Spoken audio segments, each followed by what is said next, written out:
My name is Kennedy Johnson. I'm Jaden McDaniel. Hi, my name is Melissa Nowitzky.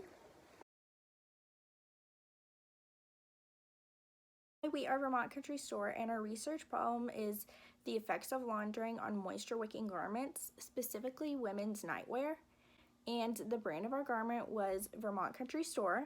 The color of our garment was pale mint, and this garment retails for $69.95, and the fiber content is 85% polyester and 15% cotton. So I'm going to start with our specimens. We labeled them U, L, and S, which stands for unlaundered, laundered, and softened garment. Obviously, the unlaundered garment was not manipulated, it was not washed, and so we continued to test that garment, how it was sent to us. The laundered garment was washed a total of 30 times, according to AATCC Laboratory Procedure 1. The softened garment was also washed a total of 30 times, but the difference in the laundered and the softened garments are the materials used in the washing process. Now, our wash garment was washed with standard grade liquid detergent, while our softened garment was actually washed with a plant-based fabric softener, a liquid fabric softener. We'll talk a little bit more about why we distinguished our garments, but we just wanted to make sure that we were able to observe the performance of each garment type after seeing its manipulation. So next, I will explain all of the test methods. So for seam appearance and shrinkage, we used AATCC test method TM88B. This allows us to see the smoothness of the seams and kind of just compare and observe. The next test that we had was the water vapor transmission in our textiles. So this is actually the AATCC test 204, it's 2017. And this one was used to determine which of our garments allowed more water vapor to pass through them in a 24-hour period. So this is actually a timed test. The next one is the horizontal wicking test, and this is actually formally known as the AATCC 198 2013 horizontal wicking of textiles test. The point of this one is to gauge the ability of our fabric to wick away moisture. This is a really key test for this particular experiment. We also wanted to measure how quickly it wick away the moisture. The next test is vertical wicking, which is quite similar to horizontal wicking. It is the AATCC 197 2013 test, the vertical wicking of textiles.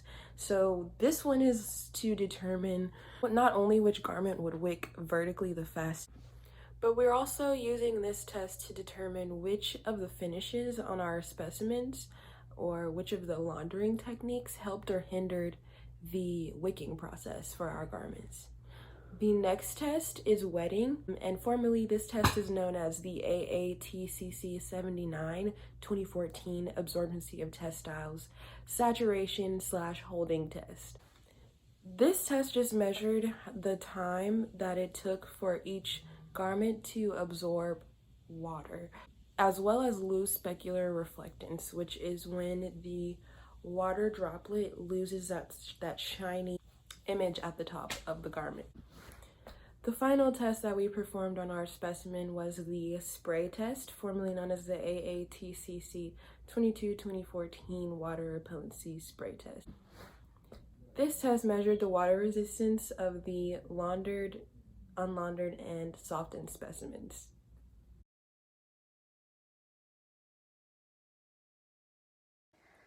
After all of these tests were concluded, we compiled the data from all 6 teams, and this is what our results yielded. First of all, with the overall shrinkage and appearance rate, there was very little change in them after laundering, except for in the Cool Jams brand. They performed the worst in each, meaning that they had the most wrinkles and the most seam shrinkage.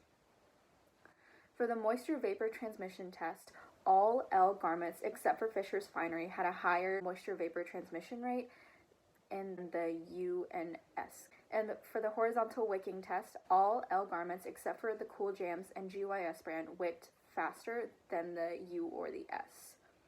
With the vertical wicking, all L garments except for the GYS brand wicked faster vertically. With the wetting test, out of the 6 teams, the S garment actually performed better than the U or the L. And then lastly, for the spray test for our team, our L garments received a rating of 0, meaning that the specimen was completely wet after we ran the test. And then the S garment received a rating of 50, meaning that the specimen was completely wet beyond the spray points. From these tests, we can conclude that the L garment did perform better than the U or the S in general. In regards to which garment performed best, the Cool Jams brand laundered garment performed the best after laundering and testing, and Fisher's Finery did perform the worst.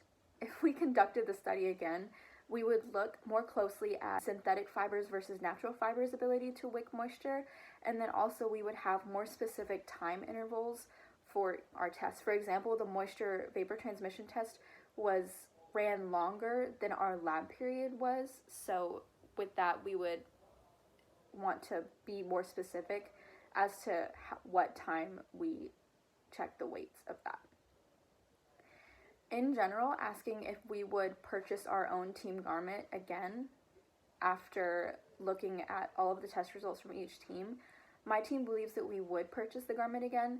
Although it didn't perform the best in each test, it still had a high moisture vapor transmission rate, of horizontal and vertical wicking rate, and there wasn't very much seam shrinkage or wrinkling after laundering. Additionally, our garment has a soft hand and is very lightweight, meaning that it will be comfortable at night, and also it has a synthetic and natural blend. So with the synthetic fibers, it's able to have the moisture wicking properties, and then with the natural fibers, it's able to be more comfortable on the skin.